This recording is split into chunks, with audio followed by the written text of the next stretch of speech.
예, 여러분 반갑습니다. 얼마 전에 프랑스에서 큰 시위가 있었습니다. 우리 모두 다 알고 있죠. 한 이주자 가정의 그 청년이 죽게 되었는데 그로 인해서 시위가 시작이 되었습니다. 경찰의 검문을 피해서 도망가다 경찰이 쏜 총에 맞아 죽었습니다.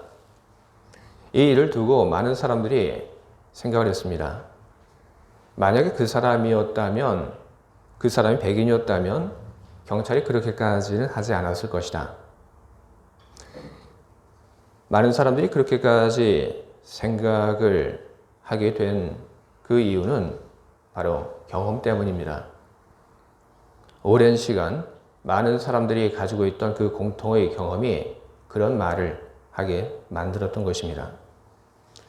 법은 모든 국민이 평등하다고 그렇게 이야기를 하지만 이주민으로 살면서 실상 그렇지 않다라고 느꼈던 사람들, 살면서 차별의 그런 느낌을 가지고 있었던 사람들, 그 사람들이 가지고 있던 그 분노의 감정이 그리고 서러움의 그 감정이 폭발해서 커다란 시위가 일어나게 되었습니다. 이 안타까운 사건을 통해서 우리는 이 세상 속에 하나님의 정의가 세워져야 한다는 그런 생각을 우리는 하게 됩니다. 그리고 또 이 안타까운 사건을 통하여 우리는 성서 속의 현실을 우리는 조금 더 잘 이해하게 되었습니다. 오늘 제가 읽은 이 성경의 말씀은 포로로 잡혀가 있는 이스라엘을 향한 하나님의 말씀입니다. 표면적인 법 앞에서의 평등조차 없었던 포로지에서의 생활, 그 생활은 이스라엘 사람들에게 고통을 넘어서 두려움을 안겨다 주는 그런 시간이었습니다. 그렇기 때문에 하나님께서는 포로지에서 생활하는 사람들을 향해서 이런 이야기를 하게 된 겁니다. 너는 두려워하지 말라. 도대체 어떤 일들, 어떤 경험들을 포로로 잡혀간 이스라엘 사람들이 하였기에 이런 두려움이라고 하는 말이 등장을 하게 된 것일까? 다니엘서에 기록되어 있는 몇 가지 사건들을 통해서 우리는 포로로 잡혀간 사람들의 그 생활이 어떠했는지를 우리는 엿볼 수 있습니다. 다니엘서를 보게 되면 다니엘과 그의 친구들이 포로로 잡혀갔을 때 이들을 포로로 잡아간 그 나라에서 이들에게 고기를 먹으라고 줍니다. 근데 이 고기가 그냥 보통의 고기가 아니라 이방의 신에게 제사를 지낸 후에 나온 고기입니다. 그걸 먹으라고 준 겁니다. 그리고 다니엘과 그의 친구들을 보게 되면 그들을 잡아간 나라에서 이 사람들의 이름을 다 바꿔버립니다. 이방의 신에게 제사를 지냈던 고기를 먹으라고 준 것, 그리고 사람의 이름을 바꾼 것, 이 두 가지만 가지고 보더라도 바빌론이라고 하는 이 나라는 포로로 잡아간 이 이스라엘 사람들에 대한 그런 배려라고 하는 것, 그런 것이 전혀 없었습니다. 강요하는 문화가 지배했다고 하는 것을 우리는 엿볼 수 있습니다. 그리고 비단 그런 일들만 있었던 것은 아닙니다. 다니엘의 친구들을 사지로 몰아넣은 그런 음모가 있었다고 하는 것 역시 우리는 다니엘서를 통해서 우리는 보게 됩니다. 포로로 잡혀온 이스라엘 사람들, 그 사람들을 향한 광범위한 적이가 존재를 하고 있었던 것입니다.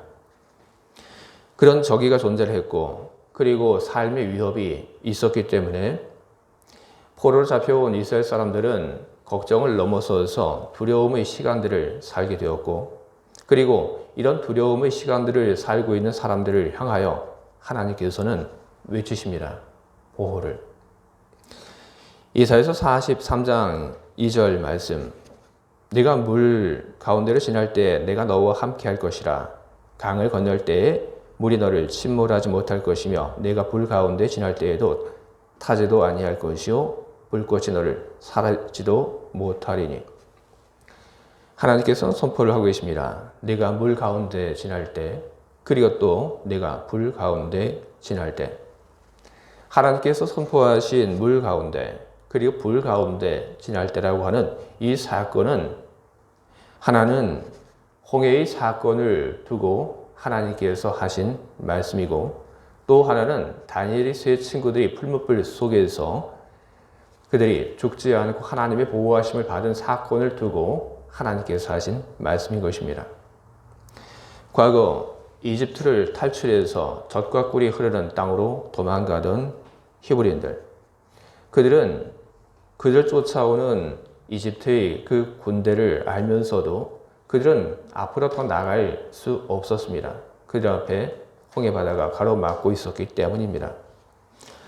그런 순간에 하나님께서는 바다를 열어 길을 만들어 주셨고 그리고 그 길을 히브리인들이 안전하게 건널 수 있도록 하나님께서는 보호하고 지켜주셨던 것입니다.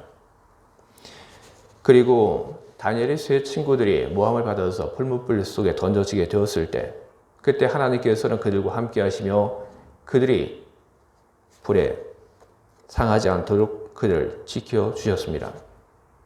하나님께서는 이 두 가지 사건을 이야기하시면서 포로로 잡혀온 이스라엘에게 보호를 약속하고 계신 것입니다. 내가 과거에 홍해의 그 바다 앞에서 목숨이 위협받는 그 사람들을 지켜주고 그리고 보호한 것처럼 내가 너희들을 그렇게 지키고 보호하겠다. 너희들이 어떤 궁지에 몰리고 살 길이 없을 것 같은 바로 그때에 걱정하지 말아라. 그때 내가 길을 만들고 내가 너희들의 그 생명을 보존하겠다. 너희들이 누군가의 음모에 휩쓸려 불과 같은 그런 상황에 던질지라도 그때 내가 너희와 함께 하겠다. 내가 너희의 목숨을 지키겠다. 하나님 그와 같은 약속을 오늘 하나님 백성들에게 하고 계신 것입니다. 그리고 그 보호의 약속의 증거를 하나님께서는 제시하시는데 그것이 이사야서 43장 3절 하반절에 이렇게 기록되어 있습니다. 내가 애굽을 너의 속량물로 구스와 스바를 너를 대신하여 주었노라. 하나님께서 보호의 약속으로 이야기하신 이 말씀은 바로 바사, 즉 페르시아의 패권을 두고 하신 이야기입니다. 바사라고 하는 그 나라가 당시 고대 근동의 국가들을 정복하기 시작을 했습니다. 하나님께서는 이 일이 바로 하나님에 의해서 계획된 일이라고 하는 것을 선을 하고 계신 것입니다. 포로로 잡혀온 하나님 백성들을 해방하기 위하여 하나님께서는 포로로 잡혀온 그 사람들이 알지 못하는 먼 곳에서부터 해방하기 위한 일들을 이미 진행하고 계셨던 것입니다. 포로로 잡혀온 하나님의 백성을 어떻게 해방을 시킬까? 하나님께서는 바로 페르시아라고 하는 그 나라를 강한 나라로 세움을 통해서 그 일을 이루기를 계획하고 계셨던 것입니다. 그리고 하나님의 계획 속에 훗날 고대 근동 지역에서 패권 국가가 된 이 페르시아는 이스라엘을 포로로 잡아온 바빌론을 멸망시키고 그리고 바빌론을 멸망시킨 후에 페르시아는 바벨론이 잡아온 모든 포로들을 그의 고향으로 돌아가게 한 것입니다. 애굽, 구스, 스바 이 나라들은 지금으로 이야기하면 이집트고 에티오피아이고 그리고 예멘입니다. 하나님께서는 포로로 잡혀온 이스라엘을 보호하고 그리고 그들을 해방시키기 위하여 고대 근동 지역의 그 판도를 바꿀 계획을 짜고 그리고 그것을 실행하고 계셨던 것입니다.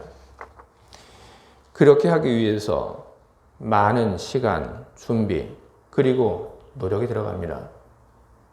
그런데 하나님께서 하나님의 백성을 해방시키기 위하여, 보호하기 위하여 그런 일들을 하고 계신다고 이야기를 하는데 우리는 그 이야기를 보면서 우리는 이런 생각을 갖습니다. 과연 그럴 만한 가치가 있는 것일까? 나라의 규모, 사람의 규모, 그리고 그 무엇을 보더라도 이 세 나라와 그리고 포로로 끌려온 이 이스라엘과 비교가 되지 않습니다. 저울에 올릴 때 무게가 맞지 않습니다. 수지가 맞지 않습니다. 하지만 하나님께서는 그렇게 하십니다. 하나님께서는 포로로 잡혀온 하나님의 백성을 해방시키기 위하여 많은 시간, 노력, 그리고 준비를 들여서 일하고 계십니다. 하나님께서 그렇게까지 하신 이유는 뭘까? 하나님은 이야기를 하십니다. 그건 사랑이다. 사랑하기 때문에 많은 시간을 들여도 그 시간이 아깝지 않고, 사랑하기 때문에 많은 노력을 해도 그래도 그 노력이 전혀 아깝지 않다. 하나님은 이야기를 하십니다. 내가 사랑하기 때문에 그렇다. 왜 하나님께서는 포로로 잡혀온 이스라엘을 그렇게까지 사랑을 하는 걸까요? 성경은 이야기를 합니다. 내 눈에는 보배롭고 존귀하다. 그래서 지명하여 불렀다. 너는 내 것이다. 여러분, 이스라엘이라고 하는 그 민족에 대해서 우리는 잘 알고 있습니다. 성경을 통해서 이스라엘이 어떤 일들을 해왔는지 우리는 너무나도 잘 알고 있습니다. 이스라엘은 하나님의 말을 잘 듣지 않았습니다. 그리고 이스라엘은 문화적으로 그렇게 뛰어난 민족도 아닙니다. 그리고 이스라엘 사람들은 그렇게 외모가 다른 사람들과 비교해서 특출나게 아름답지도 않습니다. 그런데 하나님께서 이야기하십니다. 내가 이스라엘을 좋아한다. 내가 볼 때 이스라엘이 참 보배롭고 존귀하게 보인다. 그래서 내가 사랑한다. 하나님께서 이스라엘을 사랑한다고 얘기를 하십니다. 하나님의 취향은 여러분 독특한 것입니까? 그렇지 않습니다. 그러면 왜 하나님께서는 우리가 볼 때 아무것도 아닌 이스라엘을 그렇게까지 보배롭고 존귀하게 여기며 사랑을 한다고 그렇게 사랑의 고백을 하고 있는 것입니까? 여러분, 조하리 창이라고 하는 것이 있습니다. 조라고 하는 사람과 그리고 하리라고 하는 이 두 사람이 나하고 그 남 사이에 서로 아는 그 영역을 구별해서 만든 그런 표인데, 이 표가 마치 창문 모양 같아서 이 조하리 창이라고 부릅니다. 그런데 이 조하리 창, 나와 남, 그 사이에 서로 아는 영역, 그것이 뭐가 있냐 하면 네 가지가 있는데, 하나는 공개 영역이 있고, 두 번째로는 비밀 영역이 있고, 세 번째로는 눈먼 영역이 있고, 마지막으로는 미지 영역이라고 하는 것이 있습니다. 공개 영역이라고 하는 건 뭐냐 하면 나도 알고 남도 아는 그런 영역을 이야기를 합니다. 비밀 영역은 뭐냐 하면 나밖에는 모르는 그런 영역, 그것이 바로 비밀 영역입니다. 눈먼 영역은 다른 사람은 다 압니다. 그런데 정작 나는 모르는 영역, 바로 그것이 바로 눈먼 영역입니다. 그리고 미지 영역은 너도 모르고 나도 모르는 영역, 바로 그것이 미지 영역입니다. 이 조하리가 이야기한 나와 남이 아는 그런 알의 영역은 하나님과 그리고 우리의 그 관계를 조망하는 데에도 역시 사용이 될 수 있습니다. 하나님께서 다윗을 왕으로 세우셨을 때의 이야기가 사무엘상에는 기록되어 있습니다. 하나님은 하나님의 선지자 사무엘을 통하여 다윗을 왕으로 세우기 위하여 그를 다윗의 집에 보내게 됩니다.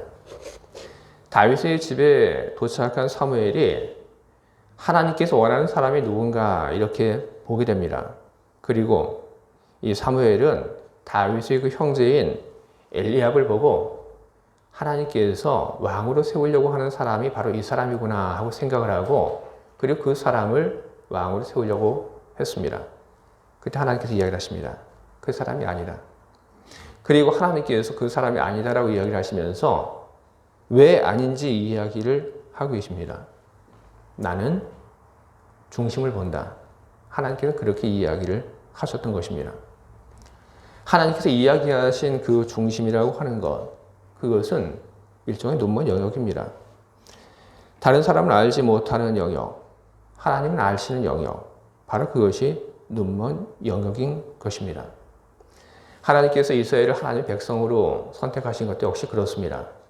우리를 볼 때 그들에게는 그다지 좋은 점이 없습니다. 장점이라고 하는 것이 없습니다.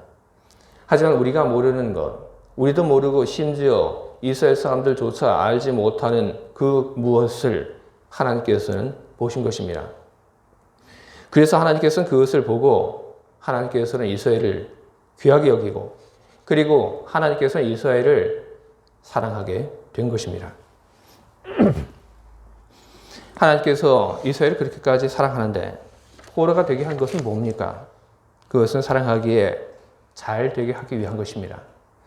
하나님께서 이스라엘을 사랑하기에 이스라엘이 사람답게 살게 하기 위하여 하나님께서는 그들에게 고난의 시간을 안겨다 주신 것입니다.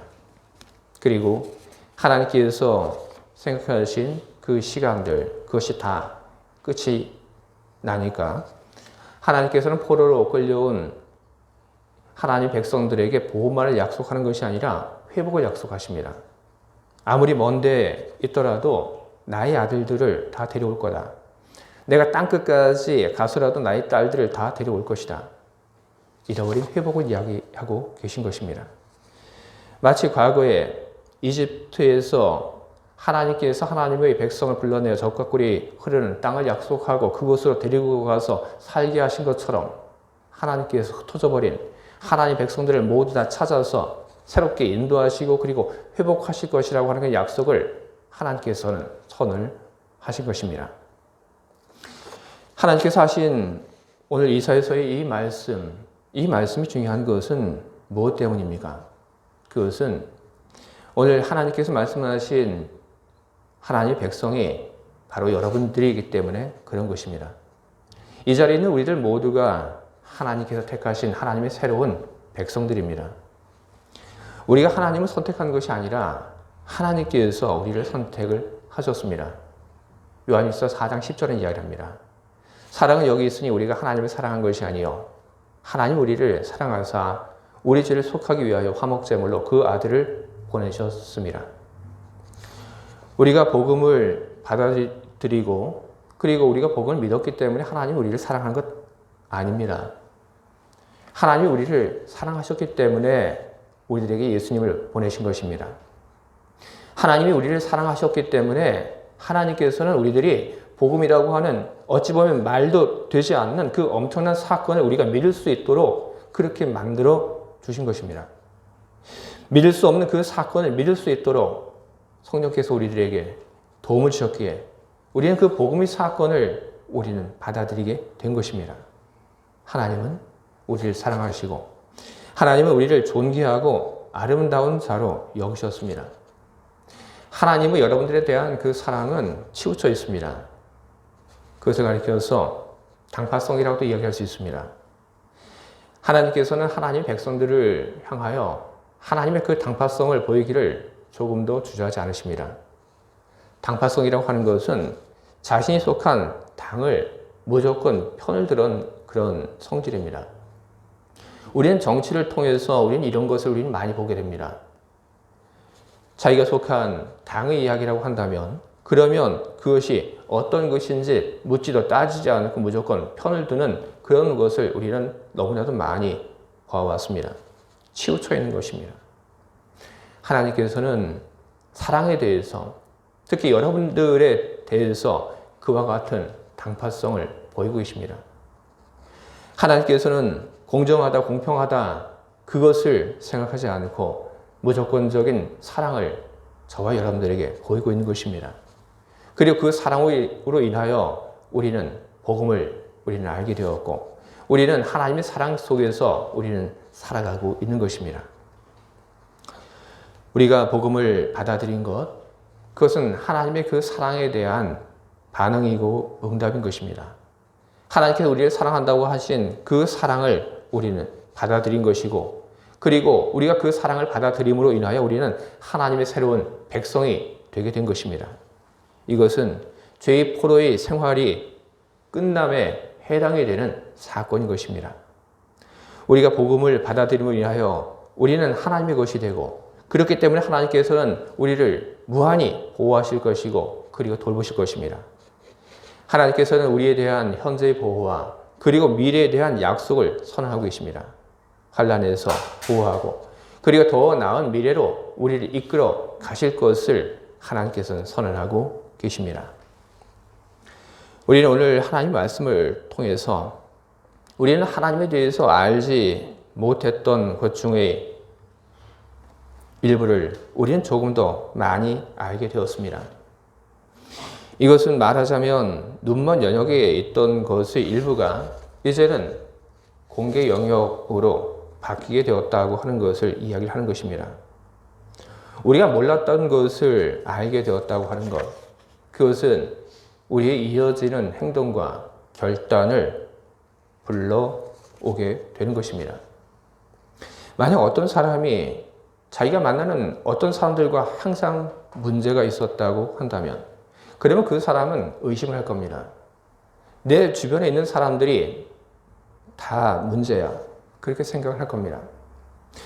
바로 내 주변에 있는 모든 사람들이 다 문제라고 생각을 하고 행동을 합니다. 그러나 내 주변에 있는 사람들이 문제라고 생각을 하고 행동을 하는데, 그런데 자기가 만나는 사람들과 계속해서 다툼이 생기고 문제가 생기게 될 때 그 사람은 이제 내 주변에 있는 사람들이 문제가 아니라 내가 문제일 수도 있겠다고 하는 것을 알게 되는 것입니다. 다른 사람이 문제가 아니라 내가 문제였다고 하는 것을 알게 된다면 어떻게 될까요? 그러면 그 사람은 자기에게 있는 그 문제를 고쳐나가는 그 일을 하게 되는 겁니다. 자기에게 문제가 있다고 하는 것을 알고, 그리고 자기 그 문제를 고쳐나감을 통해서 다른 사람들과 좋은 관계를 유지해 갈 수 있게 되는 것입니다. 우리가 하나님에 대해서도 역시 그렇습니다. 우리가 하나님에 대해서 몰랐을 때 우리는 세상 속에서 두려움을 느끼고, 그리고 우리는 걱정을 많이 하면서 우리는 살아갑니다.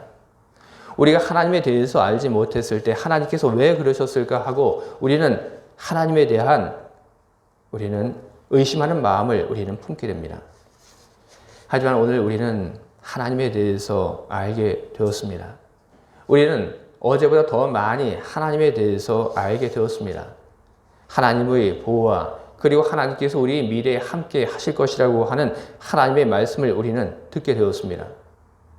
우리는 하나님의 그 말씀을 우리는 들으며 이제 우리는 하나님의 그 말씀을 통해서 새롭게 알게 된 것을 가지고 우리는 새로운 삶을 시작을 해야 하는 것입니다.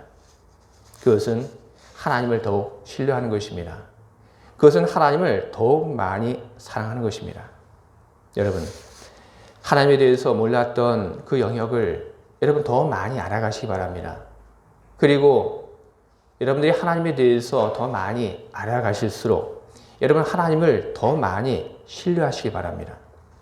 그리고 하나님에 대해서 여러분들이 더 많은 것을 알아가시는 것처럼 여러분들 자신에 대해서도 더 많이 알아가시기 바랍니다. 여러분의 장점을 여러분 아시기 바랍니다. 그리고 또한 여러분들이 가지고 있는 그 단점, 나쁜 것이 무엇인지 여러분 그것을 알아가시기 바랍니다. 우리에게는 장점이 있습니다. 나도 알지 못하고 그리고 다른 사람들도 알지 못하는 그런 장점이 있습니다. 하지만 하나님께서는 그 장점을 보고 우리를 선택하고 그리고 우리를 사랑하고 계신 것입니다. 하나님께서 좋게 여기시는 나의 장점이 무엇인지 여러분 그것을 우리들이 알아야지 우리는 그 장점을 키워나갈 수가 있는 것입니다. 또한 여러분들이 가지고 있는 약한 점, 단점 그것을 또한 알아가시기 바랍니다. 모든 문제가 다 밖에 있다고 그렇게 여러분 생각하지 마시고 모든 문제가 밖에 있다고 생각을 하며 우리들이 의심을 하지만 그렇지 않다라고 하는 것을 우리 보게 되었을 때 우리는 나 안에 어떤 문제가 있는지 우리는 그것을 찾아봐야 할 것입니다. 우리 안에 있는 어떤 문제점, 단점 그것이 무엇인지를 발견하고 그리고 그것을 고쳐나가는 삶을 우리는 살아가야 할 것입니다. 하나님의 도움이 우리 모두와 함께하길 바랍니다. 그래서 우리 안에 있는 장점이 무엇인지 그리고 우리 안에 있는 그 단점이 무엇인지 하나님께서 그것을 알게 해 주시길 바랍니다. 여러분이 그 장점을 잃지 않도록 하시길 바랍니다. 그리고 여러분이 그 단점을 고쳐나가시길 바랍니다. 그러므로 인하여 점점 하나님 안에서 온전한 하나님의 사람들이 다 되어가시기를 주님의 이름으로 축원을 드립니다. 아멘. 함께 기도하겠습니다.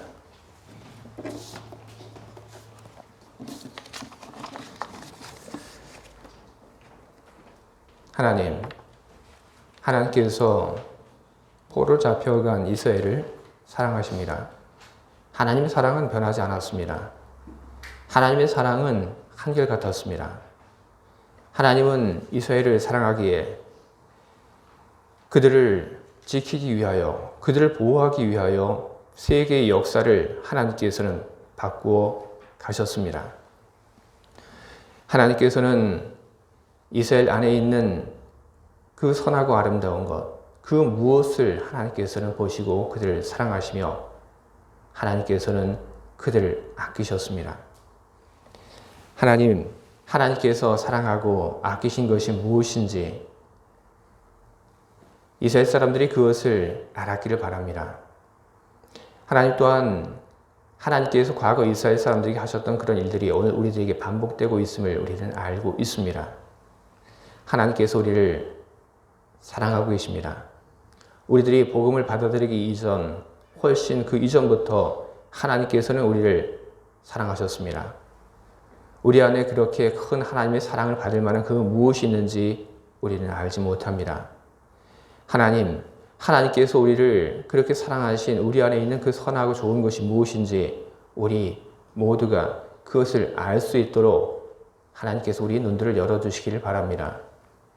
그리고 하나님께서 우리를 사랑하신 것처럼 우리 또한 하나님을 사랑하며 하나님의 그 사랑에 응답하며 살아가는 하나님의 사람들이 다 되게 하여 주시옵소서. 하나님의 사랑 안에서 온전한 하나님의 사람들이 되어 하나님께 영광 돌리며 살게 하시옵소서. 예수 그리스도 이름으로 기도합니다. 아멘.